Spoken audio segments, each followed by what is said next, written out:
नमस्कार प्रिय साथियों, आज के इस वीडियो में हम जानेंगे निम्मी ने जो ITI सेकेंड ईयर को MCQ की PDF दी है जो क्वेश्चन CBT एग्ज़ाम में आते हैं इलेक्ट्रिशियन सेकेंड ईयर वाले छात्रों को। तो आज से हम ITI एग्ज़ाम की तैयारी शुरू करने वाले हैं। निम्मी ने PDF में 295 क्वेश्चन दिए हैं, तो इस PDF की हम क्लास सीरीज वाइज लगाएंगे। तो इसके लिए आपने चैनल को अभी ही सब्सक्राइब करना है। तो हम हर वीडियो में 10 से 15 क्वेश्चन समझेंगे। 10 से 15 क्वेश्चन इसलिए समझेंगे क्योंकि आपको समझ भी आना चाहिए। अगर हम 20-25 क्वेश्चन समझाएंगे तो आपको ज़्यादा समझ नहीं आएगा।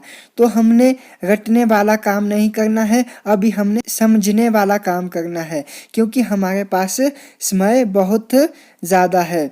तो साथियों, ये क्लास NCVT और SCVT इलेक्ट्रिशियन छात्रों के लिए है, चाहे आप SCVT से हो या NCVT CVT एग्ज़ाम दे रहे हैं। साथियों, आज की वीडियो को शुरू करते हैं। ये वीडियो हमारी फर्स्ट वीडियो है, तो इसका फर्स्ट क्वेश्चन से हम शुरुआत करेंगे। क्वेश्चन दिया है DC जनरेटर में X के रूप में चिन्हित भाग का नाम क्या है। ये जो फिगर दिया है ये क्या है, DC जनरेटर का एक पार्ट है। तो इसमें एक भाग दिया है, चिन्ह करके दिया है X। तो इसका नाम बताना है आपने कि इसका नाम क्या है। ऑप्शन है आपके पास armature core, brush, commutator riser, commutator खंड। तो ये X वाला भाग इसको क्या बोलते हैं हम, कम्यूटेटर रेजर। तो इस वाले भाग को बोलते हैं हम कम्यूटेटर खंड, कम्यूटेटर सेगमेंट बोलते हैं। ये फिगर क्या है, एक कम्यूटेटर का है। इसका काम क्या होता है, AC सप्लाई को DC में कन्वर्ट करना है। ये बना किस चीज का होता है, ये बना होता है हार्ड ड्रॉन कॉपर का, जो X के रूप में आपके पास भाग दिया है। इसके ऊपर क्या करते हैं हम, बाइंडिंग करते हैं। तो इसका राइट आंसर क्या रहने वाला है, कम्यूटेटर रेजर। उसके बाद सेकंड क्वेश्चन दिया है DC जनरेटर का नाम क्या है। फिगर दिया है आपके पास DC जनरेटर का, तो इसमें हमने ध्यान देना है कि कौन सा जनरेटर है। तो इसमें आप देख रहे हैं इसमें क्या की है, शंट बाइंडिंग भी की है और सीरीज बाइंडिंग भी की है इस जनरेटर के अंदर। तो ये दिखती बात है, हमारा कौन सा जनरेटर हुआ, कंपाउंड जनरेटर। साथियों, शंट बाइंडिंग पतली तार और ज़्यादा टर्न की होती है और सीरीज बाइंडिंग मोटी तार और कम टर्न होते हैं। तो ये आपके पास क्या है, शॉर्ट शंट कंपाउंड जनरेटर का फिगर है। तो इसमें क्या हुआ है, आर्मेचर से यहाँ से शंट बाइंडिंग गई और आर्मेचर को कवर किया है। तो ये है हमारा शंट जनरेटर और इसने शंट बाइंडिंग ने क्या किया है, यहाँ पर आर्मेचर को भी किया है कवर और सीरीज बाइंडिंग को भी किया है। तो ये क्या है, लॉन्ग कंपाउंड जनरेटर है, लॉन्ग शंट कंपाउंड जनरेटर है। तो अब इसमें हमने एरो का ध्यान रखना है। अगर विपरीत होगे तो ये डिफरेंशियल होगा, अगर सेम होगे तो cumulative long shunt compound generator होगा।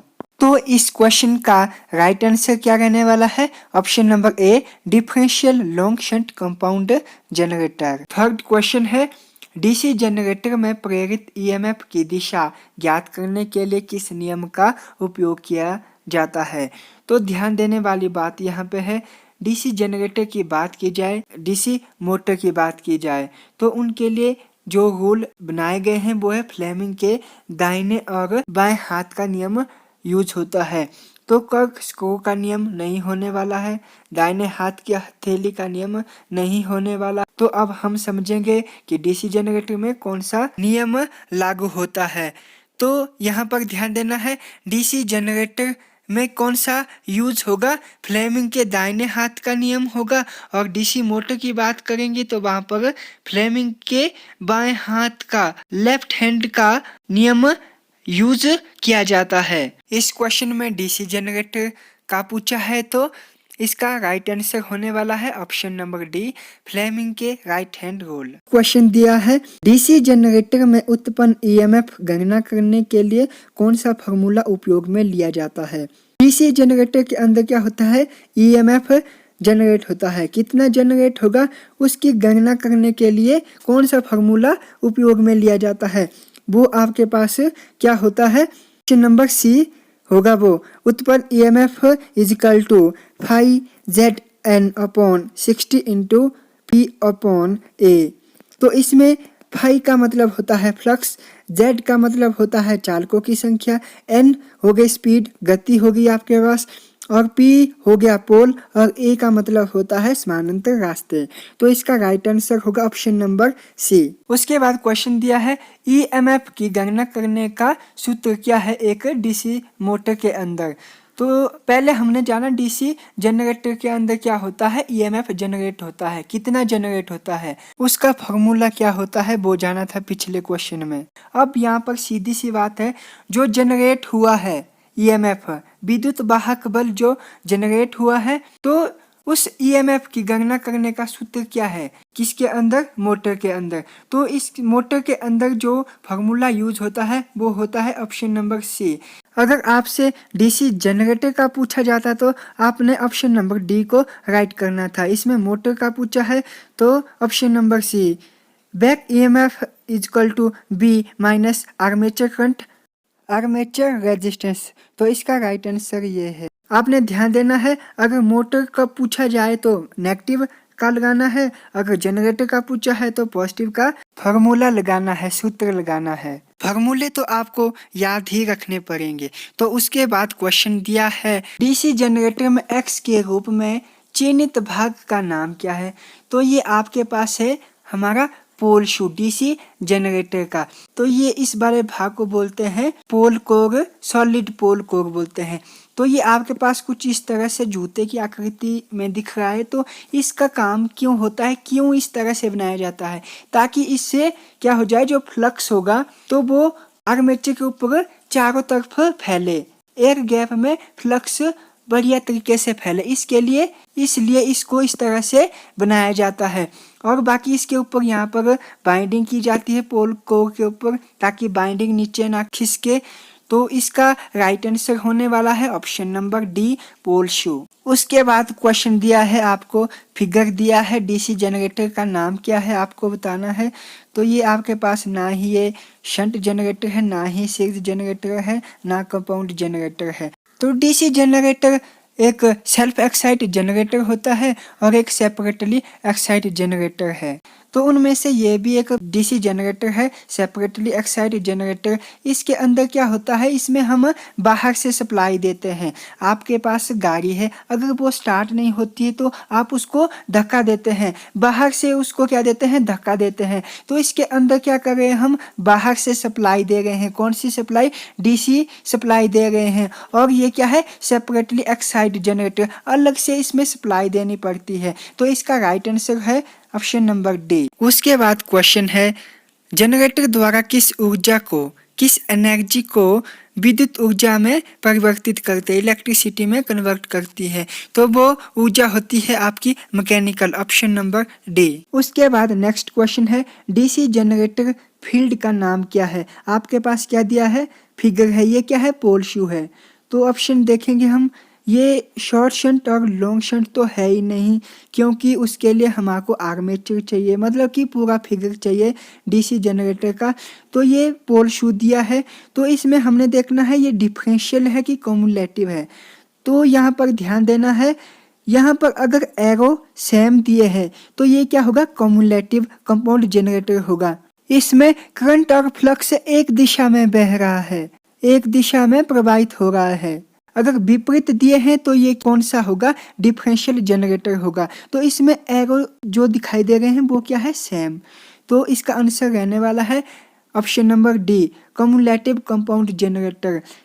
इस प्रश्न को अपने दिमाग में सेट कर लीजिए, क्योंकि ये पिछले वर्ष भी 2023 के एग्जाम में पूछा गया था। ये प्रश्न हर बार रिपीट हो रहा है। उसके बाद क्वेश्चन दिया है डीसी जनरेटर का सिद्धांत क्या है, प्रिंसिपल ऑफ डीसी जनरेटर।